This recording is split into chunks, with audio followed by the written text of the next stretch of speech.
If you understand S1 and S2, murmurs become easy. S1 is the Lub, closure of the mitral and the tricuspid valves. It marks the start of systole. S2 is the Dub, closure of the aortic and pulmonic valves. It marks the start of diastole. Now here's the key.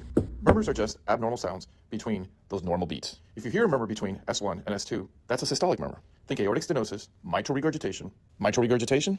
That's a holosystolic, blowing murmur that radiates to the axilla. Aortic stenosis, crescendo-decrescendo.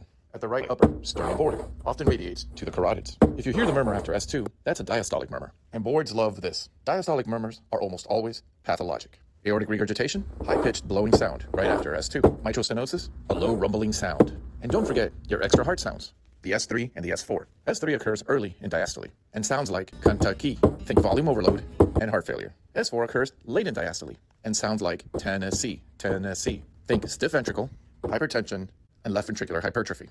Timing is everything. Find S1, find S2, then ask what's happening in between.